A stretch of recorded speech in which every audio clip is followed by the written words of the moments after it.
Good evening बच्चों। प्रश्न वाली 7.2 जो आपकी नई बुक में किया दिया है 6.2, इसका हमने पहला क्वेश्चन बना लिया था बच्चों। अब हम इसका दूसरा क्वेश्चन देखने वाले हैं। दूसरा क्वेश्चन क्या दिया है बच्चों, देखिए दूसरा दिया है बताइए सत्य है या असत्य है। ठीक है, ये पॉइंट्स दिए हैं बच्चों, इसको आपको पढ़ना है और समझना है कि क्या ये आपको बताना है कि सत्य होंगे या असत्य। ठीक है, चलिए बनाते हैं इसको। तो देखिए पहला क्या दिया है बच्चों, किसी भी विषम संख्या का घन सम होता है क्या, नहीं, ये क्या हो जाएगा असत्य। किस प्रकार, देखिए मैं आपको बताता हूँ। इसमें क्या होगा बच्चों, देखो किसी हम विषम संख्या लेते हैं, एक क्या है आपका विषम, तो इसका अगर हम घन करते हैं, ठीक है, घन करते हैं मतलब एक का गुणा एक का गुणा एक का गुणा, ठीक है, तीनों का एक एक का गुणा करते हैं अगर, तो क्या आएगा आपका, देखिए एक ही आता है, मतलब विषम संख्या की। अगर हम तीन का करते हैं, तीन भी आपकी क्या है विषम संख्या है, अगर हम तीन का घन करते हैं, तीन गुणा तीन, तो देखो ये भी क्या होगा आपका, तीन तिया नौ, नौ तिया 27, तो लास्ट में क्या आएगा बच्चों 7, क्योंकि ये क्या होता है विषम होता है आपका। तो ये क्या हो जाएगा, मतलब आपकी सम संख्या नहीं निकलती है। किसी भी विषम संख्या का जब आप घन करेंगे तो आपको सम संख्या नहीं मिलेगी, तो ये क्या हो जाएगा बच्चों, असत्य हो जाएगा। तो इसका आंसर क्या होगा आपका, असत्य। ठीक है, इसका आंसर क्या हो जाएगा असत्य। दूसरा क्या दिया है बच्चों, देखिएगा दूसरा दिया है आपका, एक पूर्ण घन दो शून्यों पर समाप्त नहीं होता है, सत्य है या असत्य। अच्छे से पढ़िएगा, 2-3 बार आपको समझ में आएगा। देखिए एक बार और पढ़ते हैं। एक पूर्ण घन क्या है, पूर्ण घन है ना, दो शून्यों पर समाप्त नहीं होता है। क्या दो शून्यों पर समाप्त नहीं होता क्या, अगर हम निकालते हैं आपका, मैं मान लेता हूं यहाँ पर 10 का घन, ठीक है, 10 का घन निकाल के देखते हैं। तो देखो 10 का घन क्या होगा, 10 गुणा 10 गुणा 10, तो जब इनका गुणा करेंगे तो कितने जीरो आ जाएंगे आपके, 3 जीरो आ जाएंगे। ठीक है, कितना आएंगे, 3 जीरो आएंगे। तो क्या दो शून्यों पर समाप्त होता है क्या बच्चों, नहीं, तो इसमें क्या होगा समाप्त नहीं होता है। तो ये क्या बोल रहा है आपका, सही बोल रहा है, मतलब दो शून्य से अधिक शून्य आ सकते हैं। एक पूर्ण घन दो शून्यों पर समाप्त नहीं होता है क्या, सही बात है, नहीं होता है, क्योंकि बहुत सारी आ सकते हैं। देखो अपन ने सिर्फ सबसे छोटी संख्या कौन सी ली, 10, जिसमें हमने गुणा किया तो कितने जीरो आ गए, 3, मतलब ये क्या होगा आपका सत्य हो जाएगा। तो यहाँ पर आप लिख दीजिएगा सत्य। ठीक है, चलिए तीसरा देखते हैं। तीसरा क्या दिया है बच्चों, यदि किसी संख्या का वर्ग, इस बार क्या करना है, वर्ग, वर्ग मतलब क्या होता है, किसी संख्या का वर्ग, उसकी घात कितनी होनी चाहिए, 2 होनी चाहिए, तो ये क्या होता है बच्चों आपका वर्ग होता है। तो उस जो वर्ग है 5 पर समाप्त होता है क्या, जैसे हमने 5 संख्या ले ली, ठीक है, 5 का वर्ग अगर निकालते हैं तो कितना होगा आपका, 5 का वर्ग 25, और ये समाप्त कितने पे होता है, देखो लास्ट में 5 आया। इसी प्रकार अगर, ठीक है, यदि किसी संख्या का वर्ग 5 पर समाप्त होता है, मतलब 5 का हमने वर्ग किया तो 5 पे समाप्त हुआ, लास्ट में 5 आ गया आपका, ठीक है, तो उसका घन 25 पर समाप्त होता है। अगर हम घन निकालते हैं, इस 5 का घन निकालते हैं, तो किस पे समाप्त होगा क्या, 25 पे, या लास्ट में 5 पे समाप्त होगा क्या, तो देखते हैं हम। देखो 5 × 5 × 5, तो देखो हम करते हैं 25 25 दिया 75, कितना होगा आपका 75, 75 हो जाएगा। तो देखो क्या लास्ट 5 पे समाप्त हुआ क्या, हुआ, है ना। अगर एक और संख्या लेते हैं हम, ठीक है, और संख्या लेते हैं, अगर देखो 5 था तो 5 आया लास्ट में, अगर मैं 15 का करता हूँ, ठीक है, 15 का घन करता हूँ, तो क्या होगा आपका, देखो 15 × 15 × 15, जब इसका गुणा करेंगे तो कितना आएगा बच्चों, इसका गुणा करेंगे तो कितना आएगा आपका, इसका गुणा करेंगे तो आएगा आपका 3375।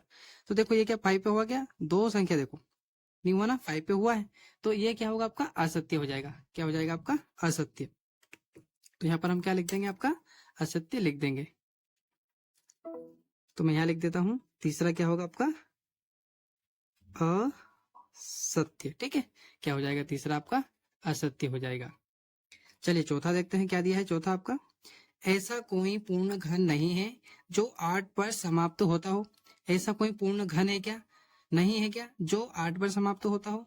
ठीक है, क्या बोल रहा है, क्या ऐसी कोई सी पूर्ण घन पूछ रहा है जो 8 पर समाप्त होता हो।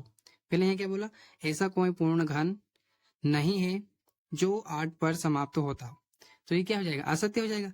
8 पे समाप्त भी होते हैं और बहुत सारे नहीं भी होते हैं। देखो कैसे, किस प्रकार से, देखिए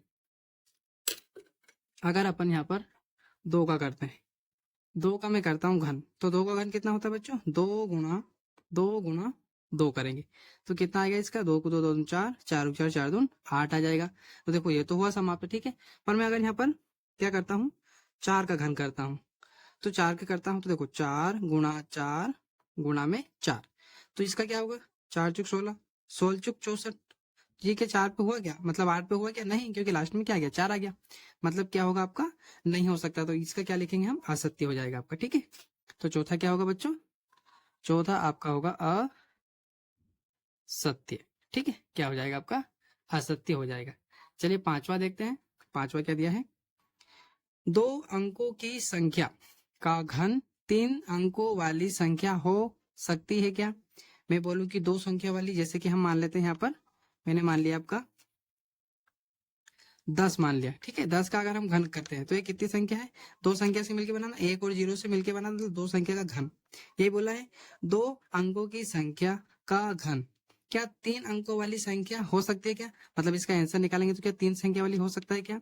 देखो देखते हैं, तो 10 गुणा में 10 कर लेंगे अपन, ठीक है। तो क्या हो जाएगा, देखो गुणा करेंगे तो कितने जीरो जाएंगे, 1 2 3, यहाँ कितना है 1 2 3। पर अगर मैं यहाँ पर 99 लिखता आपका, ठीक है, कितना लिखता बच्चों में, अगर मैं 99 लिखता, तो क्या 99 का सबसे 2 अंकों की सबसे बड़ी संख्या का बोला है, ठीक है, 2 अंकों की संख्या का बोला है। तो देखो ये 99 लिख लेंगे, तो इसका आंसर क्या होगा, अगर 99 का मल्टीपल 3 बार करेंगे तो क्या होगा आपका 970299। तो देखो क्या 2 संख्या 3 संख्याओं का आया क्या, नहीं, यहाँ पर कितनी संख्या आ गई, बहुत सारी आ गई, 6 संख्या आ गई। तो मतलब ये क्या है, फिक्स नहीं है, तो मतलब ये क्या हो जाएगा आपका, ये हो जाएगा आपका असत्य हो जाएगा, ठीक है। क्या हो जाएगा, ये आपका असत्य हो जाएगा, असत्य, ठीक है। क्या हो जाएगा आपका, असत्य हो जाएगा। चलिए छठा देखते हैं, 2 अंकों की संख्या के घन में 7 या अधिक अंक हो सकते हैं क्या। ये एग्जाम्पल देख सकते हैं बच्चों, इसमें भी देखो ये एग्जाम्पल देख लेते हैं। 2 अंकों की संख्या लेनी है ना, उसका घन करना है, तो क्या 7 या उससे अधिक संख्या हो सकती है क्या, मतलब इस प्रकार, जैसे यहाँ 3 था, यहाँ पर कितनी 1 2 3 4 5 6 आ गया, तो क्या हो सकती है, क्या हो सकती है बहुत सारी, ठीक है। तो क्या होगा आपका, ये भी असत्य हो जाएगा। तो यहाँ पर क्या लिख देंगे, असत्य, ये भी क्या हो जाएगा आपका, असत्य हो जाएगा। चलिए नेक्स्ट देखते हैं, क्या दिया है आपका लास्ट वाला, 1 अंक वाली संख्या का घन 1 अंक वाली संख्या हो सकता है क्या। हाँ हो सकता है, कैसे देखो, अगर हम 1 का घन करते हैं तो 1 का घन क्या होता है आपका, 1 गुणा 1 गुणा 1, और जब इसका मल्टीपल करेंगे तो कितना आ जाएगा आपका, 1 आ जाएगा। मतलब ये क्या हो जाएगा, ये क्या हो जाएगा आपका, ये हो जाएगा आपका सत्य, ठीक है। तो यहाँ पर क्या लिख देंगे, क्या लिख देंगे, सत्य आपका। आपका तीसरा क्वेश्चन है, ये तो बहुत सरल है। आपको यहाँ बताया जाता है कि 13 31 एक पूर्ण घन है, आपको पता है ये किसका होता है, ठीक है, पूर्ण घन है। क्या बिना गुणनखंड किए, है ना, गुणनखंड किए आप यहाँ अनुमान लगा सकते हैं कि इसका घनमूल क्या है। इसी प्रकार 4 9 1 3 12 1 6 7 और 32 76 8 का घनमूलों के अनुमान लगाइए। तो ये क्वेश्चन आपके लिए होमवर्क है बच्चों, आप करके बताइएगा क्या आएगा इसका आंसर, और किस प्रकार की प्रॉब्लम आती है क्वेश्चन में, तो आप कमेंट करके जरूर बताइएगा। अगर वीडियो अच्छा लगा तो प्लीज लाइक कीजिएगा, शेयर कीजिएगा और सब्सक्राइब जरूर कर लीजिएगा। Thank you for watching.